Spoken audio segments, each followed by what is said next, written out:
Hello friends, welcome back to your favourite channel. आज जो topic हम डिस्कस करने वाले हैं वो है डाइजेस्टिव सिस्टम, यानी कि अपना पाचन तंत्र।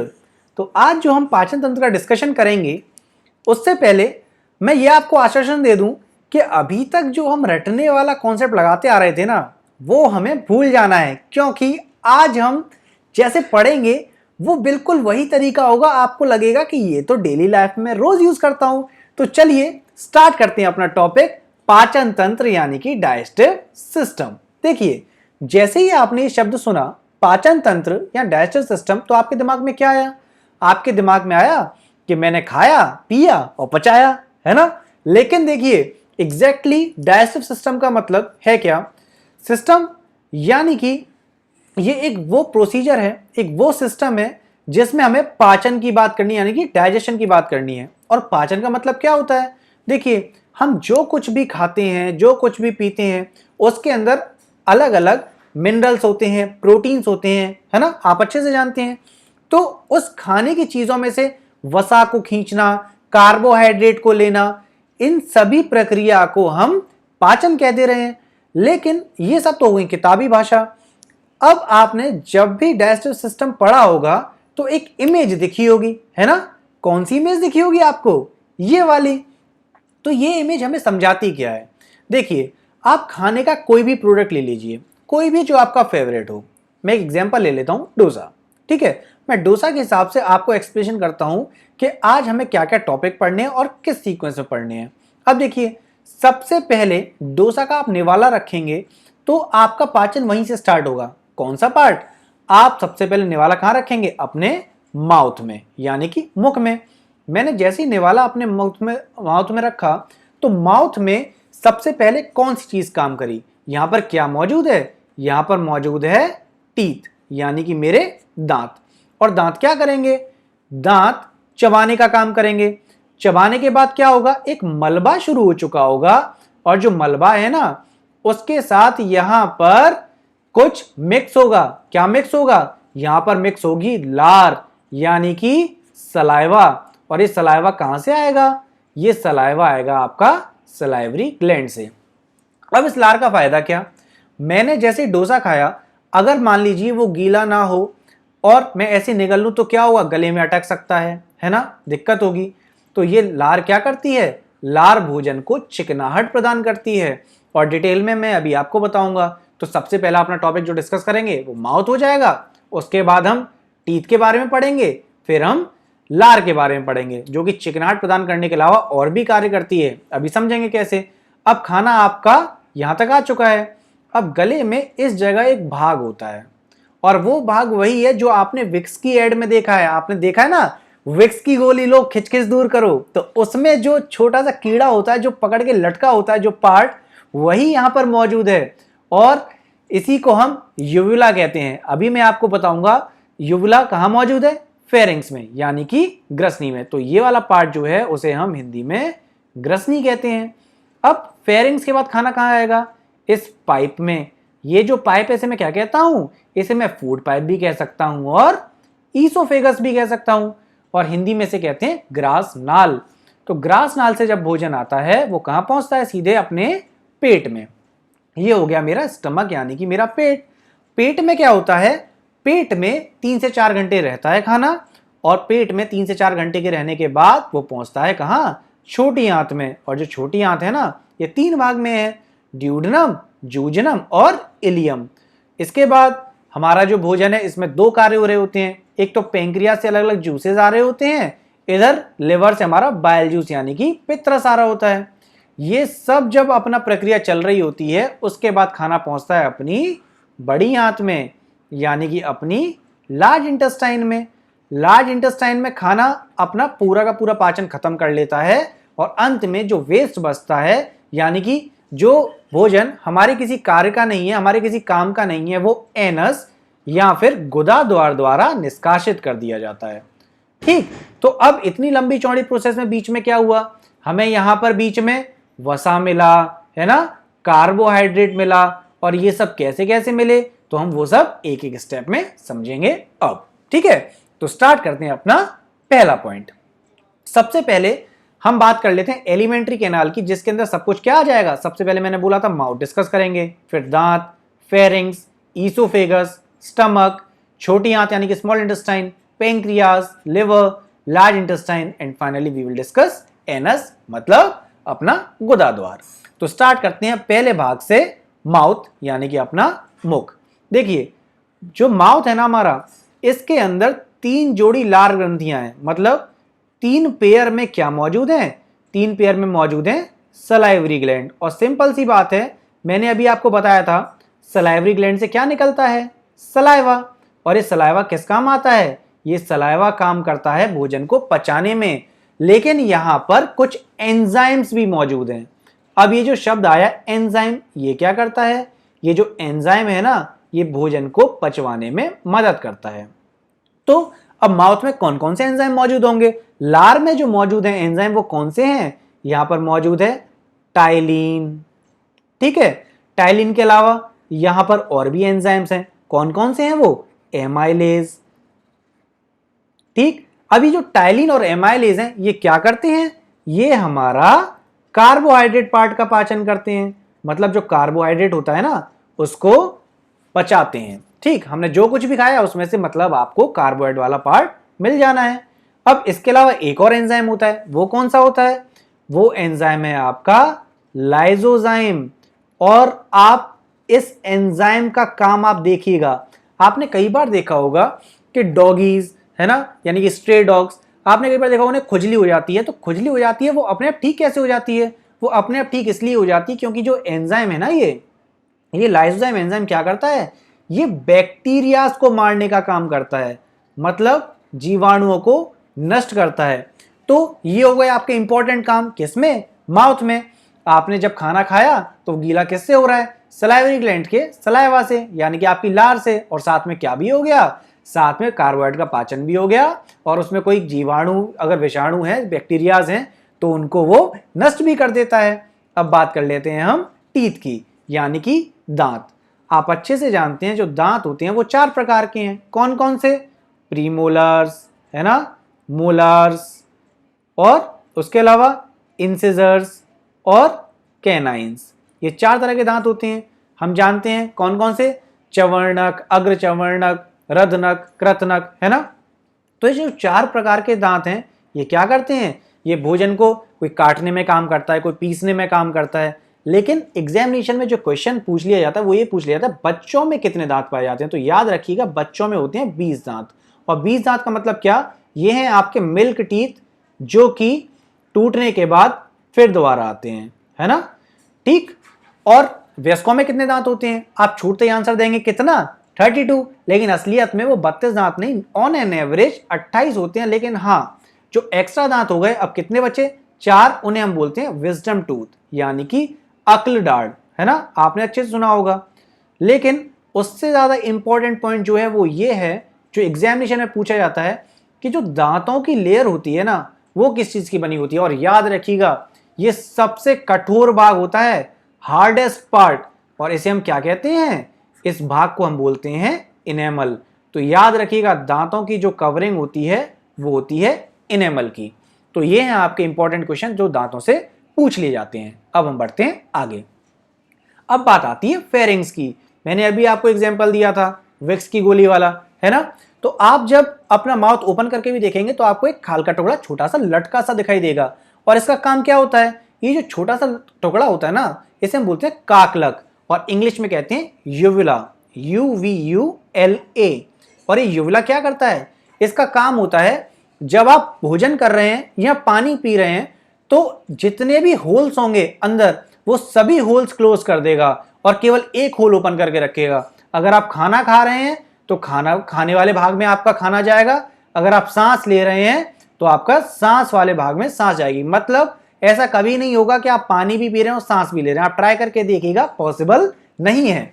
ठीक है, तो यूवला का काम क्या है, भोजन करते समय या पानी पीते समय यह आंतरिक नासा छिद्रों को बंद करने का कार्य करता है। यह पॉइंट आपको क्लियर हो गया होगा, जिससे आपने कई बार देखा होगा, कई बार ना ठसा लग जाता है। हम कहते हैं कि हमने पानी पिया और एकदम से ठसा लग गया, वो कैसे हो गया, क्योंकि उस टाइम पर यूवला आपका प्रॉपर वे में काम नहीं किया होता। मतलब क्या, दोनों होल्स ओपन हो गए होते हैं, तो एकदम से लंग्स में कहीं पानी ना भर जाए इसलिए, है ना। तो उससे बचाने के लिए बहुत इंपॉर्टेंट रोल प्ले करता है। ठीक है, तो फेरिंग्स का काम क्या हो गया, यहां पर भोजन करते समय या पानी पीते समय आंतरिक नासा छिद्रों को बंद करने का कार्य करता है। ठीक है, चलिए अब बढ़ते हैं आगे। अब हम बात करेंगे किसकी, ईसोफेगस की। ईसोफेगस ये क्या कर रहा है, ये फूड पाइप की तरह है। देखिए आपके घर में अगर टंकी लगी हुई है छत पर, समरसेबल से भरता होगा पानी, और वहां से जब आपके नलों में पानी आ रहा है तो वो पानी आपका कैसे आ रहा है, क्योंकि वहां पर आपने मीडियम के तौर पर पाइप लगा रखा है। ऐसे ही जब आप माउथ से खाना खा रहे हैं तो माउथ से आपका स्टमक तक पहुंचने के लिए भी कुछ माध्यम चाहिए, कुछ मीडियम चाहिए। तो जहां पर वो मीडियम है, ये क्या है, यही तो पाइप वाला स्ट्रक्चर है, जिसे मैंने क्या बोल दिया, जिसे मैंने बोल दिया फूड पाइप, यानी कि आपका ईसोफेगस, हिंदी में कह देंगे इसे ग्रासनाल। तो ये क्या करता है, ये भोजन को आपके मुख से लेकर पेट तक पहुंचाने का कार्य करता है। आगे बढ़ते हैं। अब जब आगे बढ़ते हैं तो अब आ जाता है आपका क्या, स्मॉल इंटेस्टाइन। देखिए ये स्मॉल इंटेस्टाइन आपका जब आया, उससे पहले आप समझ लीजिएगा, स्मॉल इंटेस्टाइन से पहले आपका जो खाना है वो कहां पहुंचता है, खाना पहुंचता है हमारा स्टमक में। और जब खाना मेरे स्टमक में पहुंचेगा तो खाना यहां पर 3 से 4 घंटे के लिए रहता है। इन 3 से 4 घंटे में क्या होता होगा, देखिए हम कहते हैं ना चबा चबा के खाना खाना चाहिए। अगर मैं चबा चबा के खाना नहीं खाऊंगा तो क्या होगा, इस प्रोसेस में टाइम ज्यादा लगेगा, क्योंकि यहां पर अब खाना छोटे छोटे पार्ट्स में ब्रेक हो रहा है। और इसमें मदद कौन करता है, यहां पर मदद करता है HCl। जी हाँ, ये है आपका हाइड्रोक्लोरिक एसिड। ये हाइड्रोक्लोरिक एसिड खाने को छोटे छोटे पार्ट में ब्रेक करता है, और अगर थोड़े बहुत जीवाणु बच भी गए लाइसोजाइम एंजाइम से, तो उसको क्या करेगा, उसको किल करने का काम करेगा। तो it kills germs as well, और साथ में आपका खाना भी पचाने में मदद कर रहा है। तो जो स्टमक है ना, उसमें आपके 2 एंजाइम्स होते हैं। कौन कौन से 2, एक होता है पेप्सिन और एक एंजाइम है रेनिन। अब देखिए ये वर्ड तो आप पेप्सी से याद कर लेंगे, है ना, अच्छे से जानते हैं पेप्सी। तो पेप्सिन एंजाइम आपके शरीर में जो है वो क्या करता है, ये पेप्सिन एंजाइम आप याद रखिएगा, पी से पेप्सिन और पी से प्रोटीन। तो पेप्सिन एंजाइम क्या करेगा, प्रोटीन का पाचन करने में मदद करेगा। Now comes rennin. ये रेनिन केवल और केवल बच्चों में पाया जाता है, बच्चों में होता है रेनिन और बड़ों में होता है HCl। तो रेनिन क्या करता है, रेनिन क्या करेगा, जो कुछ भी आपने पिया, मतलब क्या, मिल्क। तो आपने कई बार देखा होगा, छोटा बच्चा होता है, अगर उसे आप खिला रहे हैं और अभी अभी उसने दूध पिया, तो कई बार जब दूध बाहर आता है तो दूध नहीं होता, वो आपको गाढ़ा सा दिखता होगा, वो क्या होता है, दही बन जाता है। तो रेनिन क्या करता है, रेनिन आपका दूध से दही में बनाने में मदद करता है। मतलब आपका जो प्रोटीन है ना कैसिनोजिन, वो कैसिन में कन्वर्ट हो रहा होता है ना। और ये चीज केवल किस में है, ये चीज केवल बच्चों में है, और ये चीज वयस्कों में हो जाती है, यानी एडल्ट्स में आ जाती है। तो एडल्ट्स में होता है HCl और बच्चों में होता है रेनिन। इतना क्लियर। जब इतना क्लियर है तो एक चीज और याद रखिएगा, जो HCl होता है ना, इसका निर्माण पता है कहां होता है, HCl का निर्माण होता है सेल्स में, जिन्हें बोला जाता है ऑक्सेंटिक सेल्स, यानी कि ऑक्सेंटिक कोशिकाएं, यहां पर इसका निर्माण होता है। और ये HCl इतना ज्यादा खतरनाक होता है, अगर आप इसे टच कर लेंगे तो आपकी खाल जल सकती है ना। तो उस खाल को जलने से बचाने के लिए हमारे पेट में एक लेयर लगी है, और वो जो लेयर है उस लेयर को बोला जाता है क्या, यहां पर है कोशिका झिल्ली। मतलब क्या, यहां पर आपकी मेम्ब्रेन मौजूद है, जो क्या करती है, आपके पेट को जलने से या फिर गलने से बचाती है। ठीक, तो यहां पर पेट में क्या हुआ, पेट में आपका प्रोटीन का पाचन हुआ पेप्सिन का यूज करके, और दूध दही में बदला रेनिन का यूज करके, और वयस्कों में वो चीज HCl की है। ठीक है, चलिए अब हम समझते हैं किसको, अब हम समझेंगे स्मॉल इंटेस्टाइन को। तो let's start our small intestine. Small intestine यानी कि अपनी छोटी आंत। अच्छा, छोटी आंत जो है ना, वो 3 भाग में विभाजित है। कौन कौन सी, सबसे पहले आ जाएगा क्या, ड्यूडेनम। ठीक है, ड्यूडेनम के बाद आ जाएगा क्या, जूजनम, और जूजनम के बाद आ जाएगा आपका इलियम। ये ड्यूडेनम, जूजनम और इलियम जो हैं, ये छोटी आंत के भाग हैं, और भोजन का जो मैक्सिमम पाचन होता है ना, वो आपका छोटी आंत में ही हो जाता है। मतलब क्या, भोजन का सर्वाधिक पाचन जो होता है, जो मैक्सिमम पाचन जो होने वाला होता है, मतलब मैक्सिमम जो डाइजेशन होता है वो कहाँ हो जाता है, वो आपका स्मॉल इंटेस्टाइन में ही कवर अप हो जाता है। ठीक है, स्मॉल इंटेस्टाइन में आपका जब मैक्सिमम डाइजेशन हो चुका होता है तो इसके अलावा आपके कुछ पार्ट्स और हैं। कौन कौन से? आपने नाम सुना है पेंक्रियाज। ये जो पेंक्रियाज है ये क्या करता है? पेंक्रियाज में ढेर सारे एंजाइम मौजूद हैं। ठीक, अब जब ढेर सारे एंजाइम मौजूद हैं, मैंने आपको बताया था एंजाइम का काम क्या है? भोजन का पाचन करना। और पाचन करने का मतलब क्या? कार्बोहाइड्रेट का पाचन हो जाएगा, है ना, वसा का पाचन हो जाएगा। तो इसके अंदर ढेर सारे एंजाइम मौजूद हैं। कौन कौन से? यहां पर अब मैं अलग अलग एंजाइम का नाम लूं तो देखो, प्रोटीन का पाचन करने के लिए अलग है, फैट का पाचन करने के लिए अलग है, क्योंकि इसमें सारे के सारे एंजाइम मौजूद हैं। तो इसलिए मैं इसमें से निकलने वाले जूस, जिसे मैं बोलता हूं पैंक्रियाटिक जूस, पैंक्रियाटिक जूस, इसे बोला जाता है complete digestive juice. Complete digestive juice इसलिए कह रहे हैं क्योंकि इसके अंदर जो एंजाइम्स मौजूद हैं वो है कौन सा? लाइपेज। ठीक, ये जो लाइपेज है ये क्या कर रहा होता है? ये आपका फैट का पाचन करता है, यानी कि वसा का पाचन करता है, पहली चीज। उसके अलावा इसके अंदर क्या मौजूद है? इसके अंदर मौजूद है प्रोटोएज। आप नाम से ही समझ रहे होंगे ये किसका पाचन कर रहा है? प्रोटीन का पाचन कर रहा है ना। तो प्रोटीन का भी पाचन हो गया, फैट का भी पाचन हो गया। इसके अलावा इसमें क्या मौजूद है? इसके अंदर मौजूद है न्यूक्लियेज, जो क्या करता है? जो कि न्यूक्लिक एसिड का पाचन कर देता है। अब ऐसे ही इसमें ढेर सारे जूसेस मौजूद हैं, ढेर सारे एंजाइम्स मौजूद हैं। तो इसमें से जो निकलने वाला जूस है उसे मैं क्या कह देता हूं? बहुत ही इंपॉर्टेंट है, याद रखिएगा। उसे बोला जाता है कंप्लीट डाइजेस्टिव जूस, क्योंकि इसमें सारे एंजाइम्स मौजूद हैं। लेकिन अगर मैं बात करूं किसकी? लिवर की, तो लिवर में क्योंकि ऐसा कुछ भी नहीं है, तो यहां पर एक चीज मौजूद है जिसे बोला जाता है बाइल जूस, यानी कि पित्त रस। और ये कहां पर मौजूद होता है? ये मौजूद होता है हमारे पित्ताशय में। ठीक है, तो ये गॉल ब्लैडर में आपको मिल जाएगा। और ये क्या करता है? जो हमारा एसिडिक मीडियम है, जो हमारा खाना एसिडिक था, वो किस में कन्वर्ट हो जाता है? यहां पर वो कन्वर्ट हो जाता है हमारा बेसिक मीडियम में। तो एसिडिक मीडियम से बेसिक मीडियम में कन्वर्ट करने के लिए कौन काम आता है? बाइल जूस, जो कि कहां से निकलता है? लिवर में से। लेकिन एक इंपॉर्टेंट चीज याद रखिएगा, अगर लिवर खराब हो जाए ना तो पता है एक बीमारी लग जाती है जिसका नाम क्या है? जॉन्डिस। आप अच्छे से जानते हैं इसे क्या कहा जाता है? पीलिया भी कहा जाता है। तो जॉन्डिस कब होता है? जब आपका लिवर खराब हो। तो याद रखिएगा बाइल जूस का जो निर्माण होता है वो आपके लिवर में होता है। तो देखिए आपका भोजन यहाँ पर क्या हो चुका है? एसिडिक से बेसिक में कन्वर्ट हो चुका है। और इसकी खराबी होने से क्या हो जाता है? इसके खराब हो जाने से हो जाता है क्या? पीलिया। अब बात कर लेते हैं लार्ज इंटेस्टाइन की।